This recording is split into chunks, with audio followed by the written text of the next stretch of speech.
all, and welcome to another video here on That's Comical. Thanks for joining me. I'm Cami and my good friend Steve. How are you tonight, Steve? Stuck in the middle of a post-Christmas snowstorm, but you know what? I'm hearing that it's not going to be so severe. Warm and cozy, and even before shoveling, my back started to hurt. I don't get it. I don't know if it's a good time for ice cream then. No, but there is if all else failed, if I really was desperate, I would sneak a couple of bites of my wife's chocolate chip Haagen-Dazs in the freezer. There you go. Well, we are now 7 helpings in and about to digest issue number 8 of Ice Cream Man by the very talented W. Maxwell Prince. Martin Morazano, of course, he does the amazing artwork, and Chris O'Halloran is our colorist. Chapter 8, which is entitled Emergencies, may find Steve and I disagreeing on our thoughts for this issue as we conclude volume 2 Yes. of this beloved series. Shall we dive in? Grab a spoon. Let's talk. So before we start, Cami, I want to say something. I like to say from time to time, good things happen for a reason. Mhm. And we have been pushing off this specific review, not because we didn't want to record, but just because things were taking place. There was a point in time where I was literally at my breaking point due to the real world and work and all of that. But I literally just read it today again before we recorded. And I gotta say, my attitude has changed.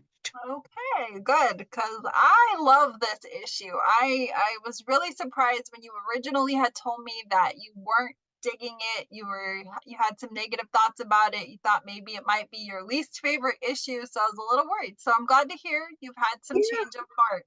Yes, because what I realized was a second reading sometimes is very important, whether it's reading a graphic novel, whether it's reading an actual book, whether it's watching a movie or a TV show.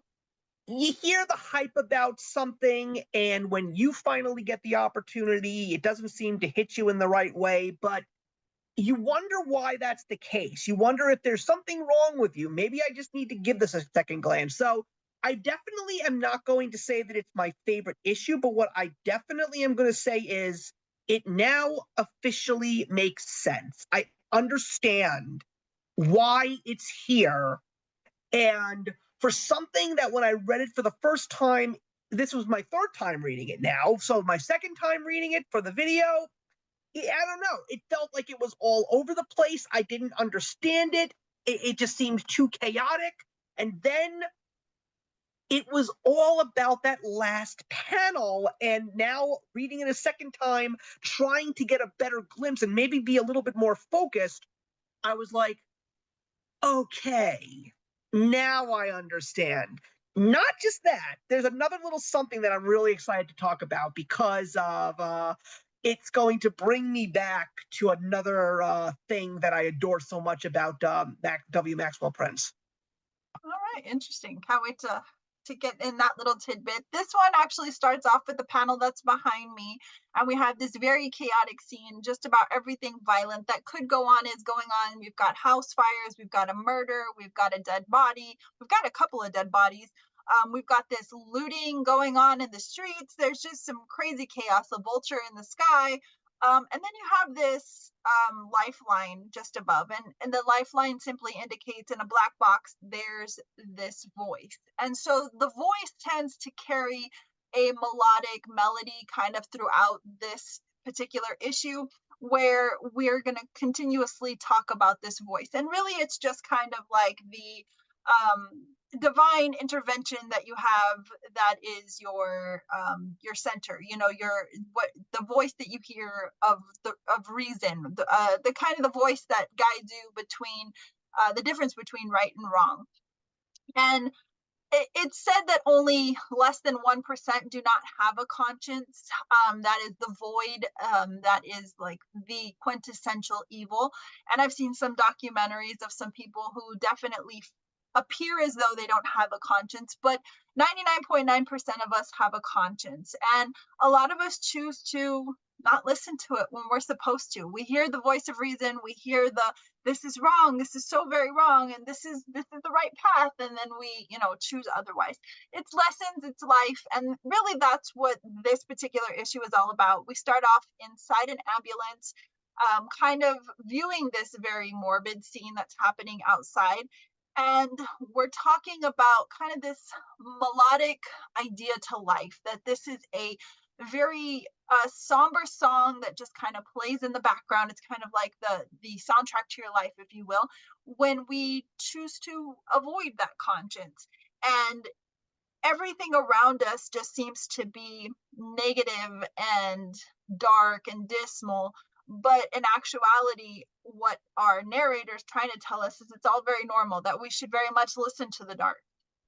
So, kind of tell me your thoughts on the intro to this particular issue, Steve. So it's basically chaos. I mean, you're literally walking into it, and I think that's part of the reason why when I read it the second time I got thrown off. I'm like, what are we doing here? Why is everything completely out of control? I mean, on the next page, I like you said, you got the main first panel over there. On the next page, you see a bird eating a cat, and the bird's got this gigantic like The huge alligator mouth. like jaw. And then you take a look at the two EMTs in the ambulance, and they're definitely a couple of cards short from a full deck because they've apparently been popping pills and they've been doing some very dangerous things. But then you just keep reading and you keep seeing that wherever they go, there's more chaos. Whether it's two guys poking forks into their arms or whether the EMTs are rushing to a scene and they see a bunny on the road and the female, I believe her name was Jenny, swerves to avoid the bunny, and yet in the end she still ends up killing the bunny. But it's just really, really crazy. But then there's this moment in the not necessarily at the center of the book, but it's sort of like close to the center. And that's when the ambulance completely avoids and misses this child trying to flag them down because there's an emergency. And it's then she goes back to with all of her friends, and there is a dead clown in their backyard. And that was the part that got me very excited because that's Happy Hank from the last issue of Ha Ha. Yes, and So, Danny and Maxwell again, Prince has a very haha, interesting way of connecting his comics. exactly, because you have to remember, haha came out after this issue of Ice Cream Man, a couple of years after, and haha was the very first time I ever read W. Maxwell Prince's work. So when they called issue number 6 the Ice Cream Man tie-in, I was like, "Ooh, I wonder what this means." Especially considering the fact that the 6th issue was actually done by the team that put Ice Cream Man together. I mean, I've been just loving the whole team. Morazzo and O'Halloran are amazing. I mean, I literally just read them taking on the Man of Steel this year, and that was definitely a roller coaster ride in and of itself. But it's just really great to see things that you appreciate come together, and you got an opportunity to finally see where this one specific character originates from. But again, it's like this is the scene that is very interesting to me because, like I said, now that I understand a little bit more, it's sort of not necessarily a break in the action, but it's sort of a moment of sanity amongst the chaos. Like the kids see a dead clown in their yard and they don't know what to do with it, but they're not going to let it rot. They want this clown to find peace, and they end up sort of giving it like a quote unquote Viking's funeral by throwing it off a bridge. So that's a really chaotic introduction, and you really like flung us through the pages on that. I But before know. we really get into that scene, I really do want to kind of go back a few pages, and I Yeah, want to focus on the panels of the EMT drivers in the ambulance, because I think it's really important not to gloss over the importance of the pills that they're taking. So you have right. two EMT drivers who have access to these pharmaceuticals, and they're taking some very readily available drugs. And I think that one of the things that Maxwell Prince does very well is he brings to light a lot of things that are happening in our society, things that we typically deem normal, or that maybe maybe we don't necessarily consider them normal based on our own moral and value palette, but we kind of go with the flow to not rock the boat, so to speak. So these pills that they're discussing, one, you wouldn't expect EMT drivers to be readily taking medication. Medication is highly accounted for. So anyone who's ever worked as an EMT or in the medical field knows that you can't just pop pills without somebody noticing. You know, these pills are very expensive, and each one comes with a certain price point. That said, um, these two are definitely off their rocker. So as they're popping these pills, they're talking about the side effects of these pills. But I Yes. find that writing to be really unique because not only are they talking about the use, typically what, you know, whether it's used for cancer patients or for anxiety or what have you, they're talking about the normal side effects, and then they kind of tie in the life side effects, you know, nausea with a side of loss of appetite, trouble sleeping, regret, guilt, you know. So it's a nice mix of the actual side effect of the drug and then the side effect that the individual, I feel, is experiencing while taking these drugs. And each of them have taken their own type of drug. And as they're doing so, it's like they're reliving dark moments of their life.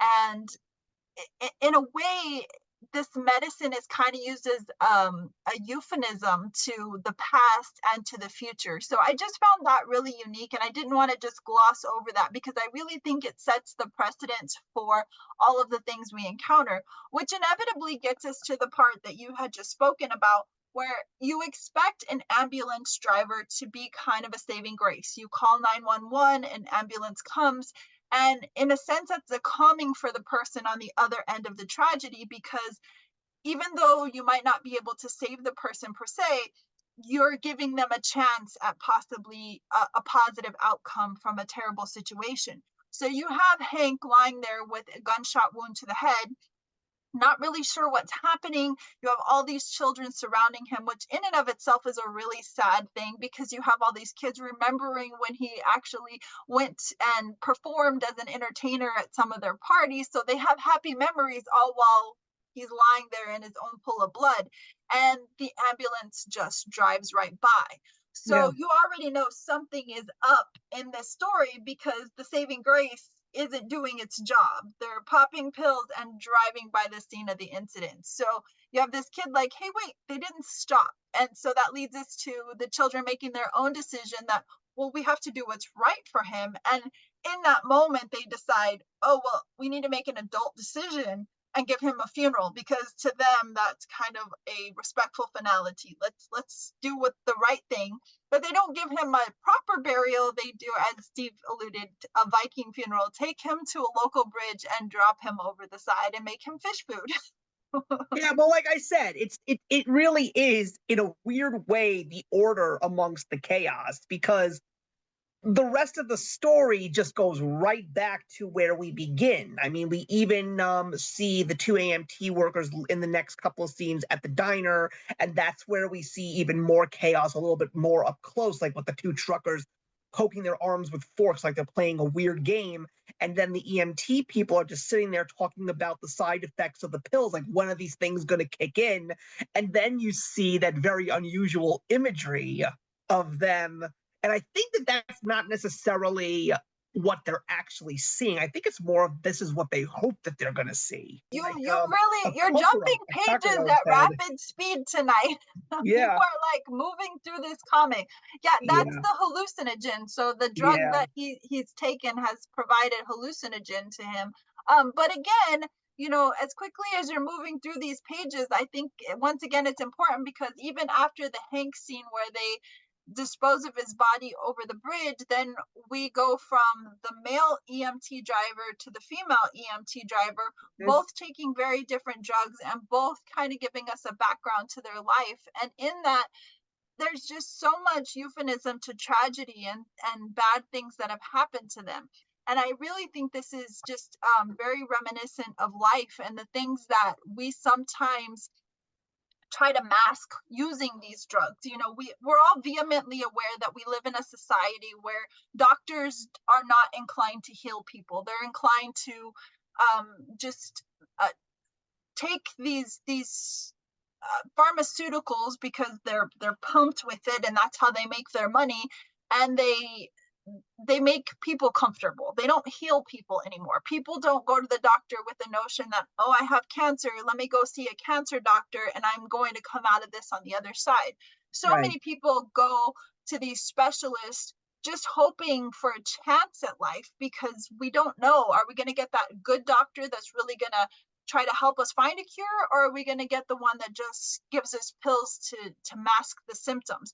And I think so much of this particular issue shows that, about how many times we pop pills to suppress the things that we're going through, whether that's anxiety, whether that's depression, whether that's nausea, whether that's, you know, something that's happened tragically to us in the past. And I think it's so important to pay attention to the verbiage that's happening between these two EMT drivers, because not only are we seeing them ingest these drugs and hearing about the side effects of these drugs, but how it also intertwines with their life. And then as we come across these other little tragic stories that W. Maxwell Prince is so notorious for kind of interweaving into his stories, we have, you know, the lesbian couple that Yeah. owns the bird shop, and apparently the one's accusing the other one of cheating An and affair. the Yeah. place is on fire. So obviously that alludes to possibly one of these buildings you see in the scene behind me, that possibly that's where that scene is transpiring. But all of this darkness and chaos seems to be ensuing at the same time on the same night. It's just like the whole world has gone to hell in a Yeah. handbasket. Very much so. Yeah. And I mean, then there was something that I did want to point out because I again, I definitely can tell that you've gone really above and beyond looking for all the deep meanings in this book, and I really do appreciate that because you always make me think about certain things that I don't really share, I don't really discuss. I mean, the whole thing about people using pills to make things easy on themselves, the real question is it really the medicine helping you, or is it all just a placebo? Is it making your mind think that it's helping you? I mean, I'm someone who is very much against the concept of there's a pill to solve everything. It's sort of like we used to have like there's an app for that, to now these days there's like, oh, there's a pill for that. And I'm just like, I'm one of those people that will even say to medical professionals, there are two things that I cannot stand about the way that we handle our health and well-being in this country. And number one is the fact that there is way too much junk in the food that we eat. And the other thing is that we are a very over medicated society. We are people that are constantly prescribed a pill for every solution that we could think of. And the truth of the matter is, you don't need medicine to solve your problems all the time. I mean, I always remember when I was a little bit younger how there was a friend of mine who was always telling me that I should definitely try and make an appointment with a therapist, just to talk with a non-biased person to discuss things that are on my mind. And I'm like, you want to know why I don't want to go see a therapist? Because that person is going to diagnose me falsely and then say you should take these 5 pills to make you feel better. And I'm like, no, that's I not will something that give I want. I will give therapists a break though. I did go see a therapist and this was work related. I was instructed I had to go see a therapist because I had anger issues in this one Well, job that I had. And so I found it entertaining that they were actually forcing me to go to a therapist. And the very first session, the therapist was like, "So why are you here?" And I said, "I'll be very honest with you. I'm here because I have to be." I said, "But I found the idea of speaking to a therapist quite interesting." And he goes, "Okay, elaborate." And I said, "Well, in my entire life, I have always worked these jobs that have been very male dominated. And it seems that anytime I get into a female oriented, dominant kind of work environment, everybody gets very catty and it's like you're automatically there to steal their job. And I said, so really that notion is what brought me here, because I'm not one to easily back down or be quiet in any situation. I'm not one to just, this is what I'm telling you to do and I do it. If it makes sense, great. But if it doesn't make sense and you're just telling me for the fear that you are intimidated by me or jealous of me or fearful of what I'm capable of doing, whole other thing. And then so he stopped me and he said, well, do you think you have anger issues? I said, sure, if somebody pisses me off, I said, I'll fly out the handle, just like any other person. I said, but no, I honestly don't. And I said, and I'm going to sit out these 8 sessions with you. And at the end of it, you can tell me if I'm batshit crazy and I'm wrong and I really do have anger issues. I said, but I really just want to know where this goes. Cause I said, to me, it's just like, the idea that I'm going to sit on this couch or this love seat or whatever, and I'm going to spill my heart out to you, and you're going to find all these things wrong with me, so you can medicate me and you can tell me that I have all these problems that I don't. At the end of 8 sessions, he goes, so you want to know my diagnosis? And I said, absolutely. He goes, you're totally normal. And I said, what does that even mean? He goes, look, he goes, I agree with you. He goes, I've just enjoyed these 8 sessions just as much as you have. He goes, sometimes it's nice to get someone in here that understands my profession, understands what I do. And he goes, trust me, there are tons of people that sit in that seat that are depressed, that are crazy, that have multiple personality disorders, that pretend to have multiple personality disorders. He goes, I get the gambit of people. He goes, but it's refreshing to get someone who doesn't come in here with some kind of expectation to get a prescription. And that was life changing for me right there, because you think about how many people go to therapy with the hope that they're going to get prescribed something. And it's really sad, but that is the society that we've created. And that's why I love the writing of this particular comic, because I think that you could easily gloss over what Maxwell Prince is trying to share with us, and that is how comfortable we are as a society being medicated. How comfortable we are getting these pills pushed on us, and we just say, okay, well, I guess that's what we should, or what I should have. I guess that's what's wrong with me. We don't second guess. I second guess constantly. My physician knows if you prescribe me something, I better be dying, because I will not take something for the sake of taking something. It makes no sense to me to take a pill every day to prevent something that's not happening. He's like, well, do you take multivitamins? I'm like, with all the surveys and things out there that tell you, half of them tell you it's good to take a multivitamin, half of them tell you it's not because of all the shit they put in there. So why am I going to fill my body with a multivitamin? And how come I can't just do it naturally by eating vegetables and fruits? Well, So that's so funny that you say that, because now there's a pill for it really is. now there's balance of nature. Take 3 fruit and 3 vegetable capsules, and you'll get your full serving of fruits and vegetables. But let's also be honest. There is no human being on this planet, unless I'm wrong. If there is someone like this, I'd love to meet you. I really would like to know, how do you get your 5 servings of fruits and vegetables into your system naturally without a supplement? Because I cannot figure out how the fuck to do it. Well, and not to get too far off topic, but I think that's why history is so important and why we shouldn't just dismiss it. Because if you look back at how we've done marketing and consumerism in our country, the food pyramid that has seemingly disappeared from schools and education was created to actually increase consumerism. The idea Right. and the concept that breakfast was the most important meal of the day was to That was a increase marketing the that sale was a of marketing bacon. scheme.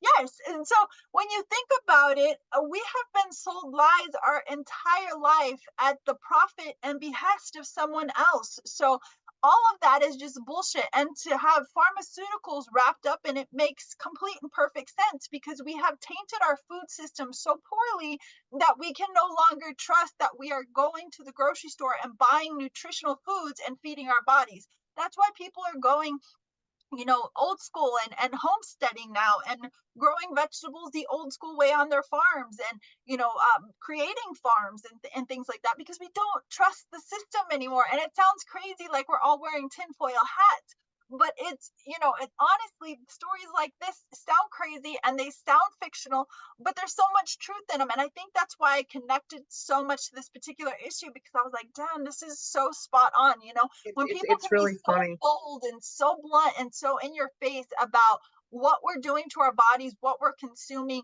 how the side effects are blatantly in our face. And we're like, it's cool. I'll just take another pill to offset those side effects. And think about how many people do that. How many people have like a Monday through No. Sunday box of things that they take and they don't even think twice about it, you know? People are Yeah. gaunt. And now with like this whole new trend in Hollywood of this Ozempic trend, people Oh, taking a diabetic pin that is used to help diabetics and AFib to lose weight, and they look like fucking skeletons, and it's normal. It's like Jesus no, Christ. I What are remember we I doing? remember when I actually was talking to my doctor about me trying to lose weight because I do need to lose weight. And he just said to me, please let me know this. You have no interest in taking Ozempic, do you? I said, absolutely not. I will never put that in my body. He goes, okay, good.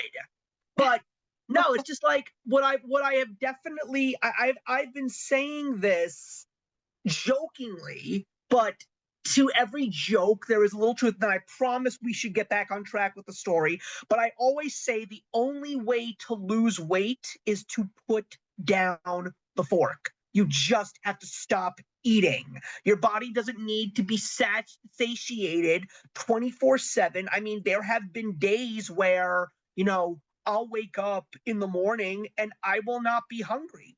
I will either just make myself a cup of water or I'll just brew myself a cup of tea with no sweeteners. For some strange reason, in late November, I developed a taste for black coffee, and I have no idea how that fucking happened. I Oh, don't that's know how I horrible. did that.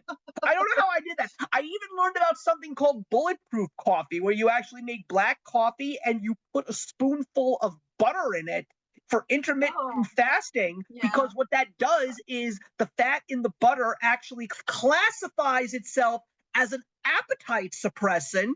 And it's true. I've done that not every single day, but I have actually tried to do that from time to time. And yes, it's like I'll have that coffee like around 7:30 or 8 o'clock in the morning, and I won't be hungry until like 10 o'clock or 10:30 in the morning, which is insane to me.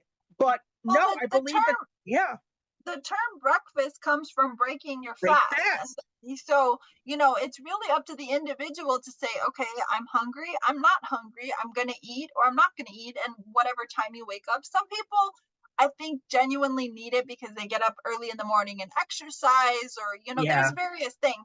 And I'm not here to judge, and that's not what this issue is about. But I do exactly. think this issue definitely gets your mind going and makes you think about all of these things: consumerism, pharmaceuticals, the way we treat ourselves, the way we talk to ourselves, the way we hold on to our past, the way our future and how we kind of delegate and dictate what we do is based on how we feel about ourselves from yesteryear and things that we carry. So Right. again, W. Maxwell Prince gets all the accolades for this because he has this really keen way of telling a story but making you think outside the box and how this is relatable outside of these panels. Yeah, So that that's what takes I love us about him so much, because of the fact that he doesn't write a ton of stuff. He and his team do not do a ton of stuff, and I think that that's a good thing, it because makes it more magical.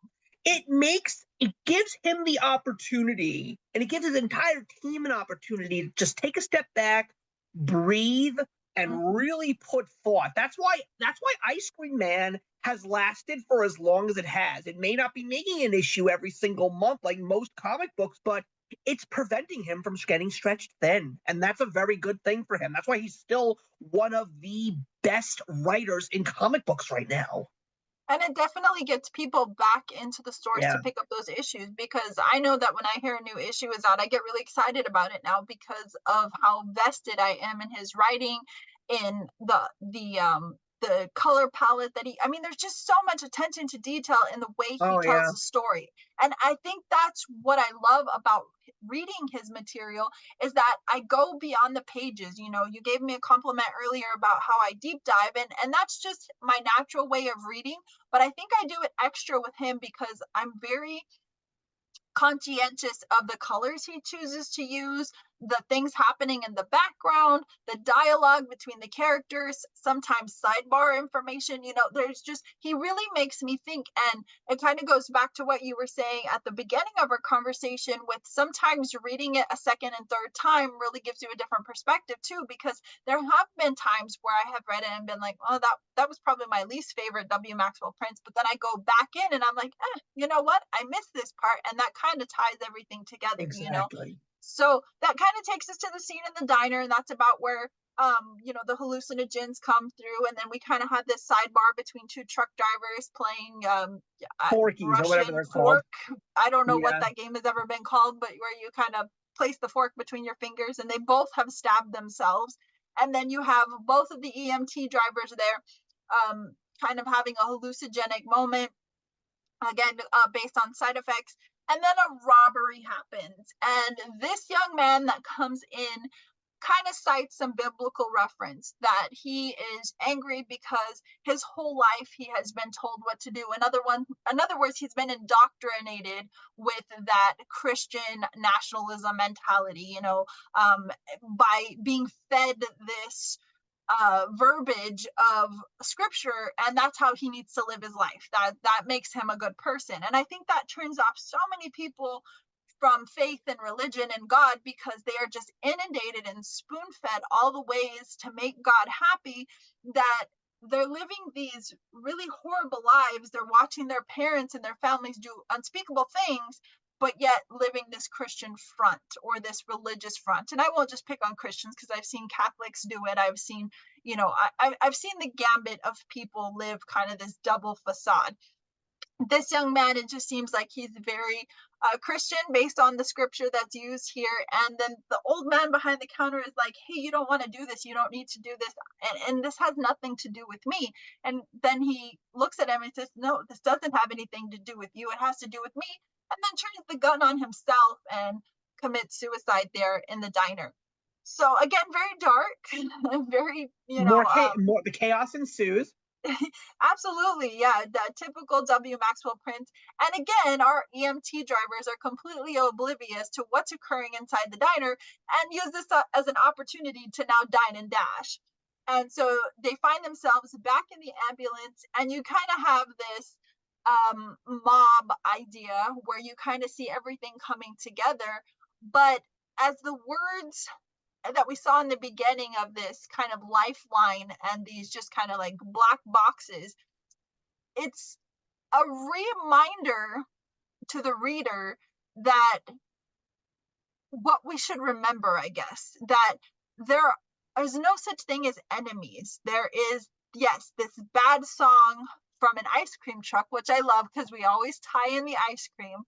But the song is hard to hear, and that really is a poignant point, because if we choose to focus on the bad, if we choose to focus on the negative, if we choose to harp on the things that created kind of this chaos or this mess for us, then yes, technically you could have a bad life and you could have bad outcomes, and bad things can continue to happen to you.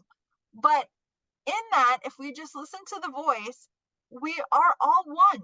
And that's really what we should focus on. Not all this negativity, not all this, darkness. We're all in this together. We're all fighting the same fights, and coming across these same battles, if you will.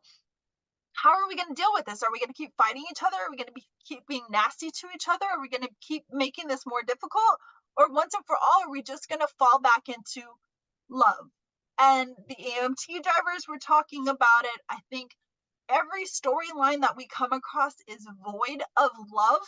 And so when we put love back into the mix, and we start caring about each other, and we start listening to our conscience, and we start letting the conscience be our guide, let's see what can come of it. And then we kind of just end scene with the brother. Yeah, So because that's where it all comes together. And yeah, then reading it this second time in the last couple of weeks before we got recording, I remembered that last page.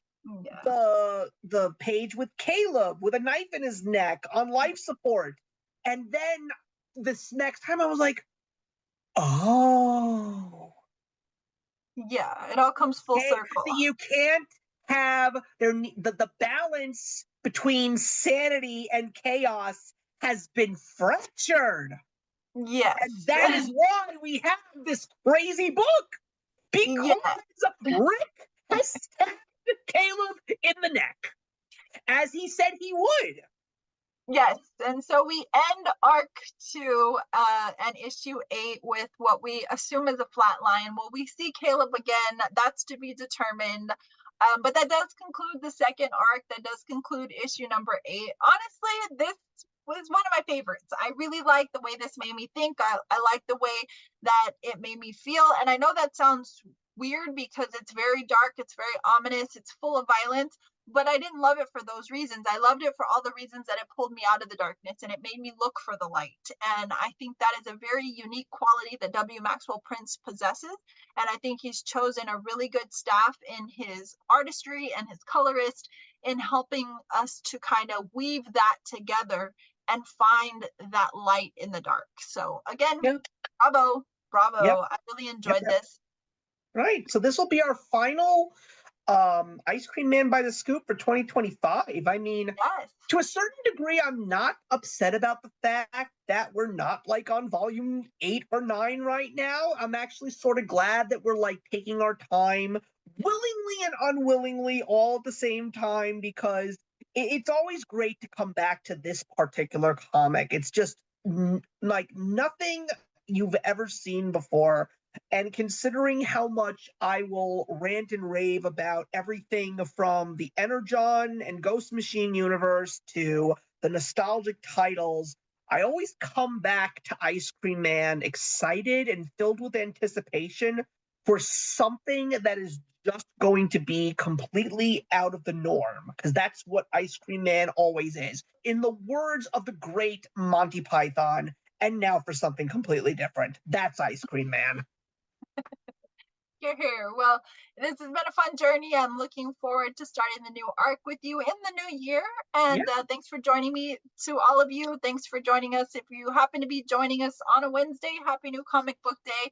And if you're just joining us for the first time, like us, subscribe, join us for more. We talk about all kinds of comics. This is just one of the series that we love to follow. And, like Steve said, this is just one of those unique ones that you can kind of just pick up when and wherever. It doesn't follow a sequence, so the fact that we're taking our time with it is a lot of fun. So if you haven't yet joined us for the previous 7 issues, it's a great time to catch up as you kind of get through the rest of your holiday lull, and join us in the new year as we start a new arc. Steve, thanks a lot, audience, guys. Thanks a lot. You guys take care, and we'll see you real soon.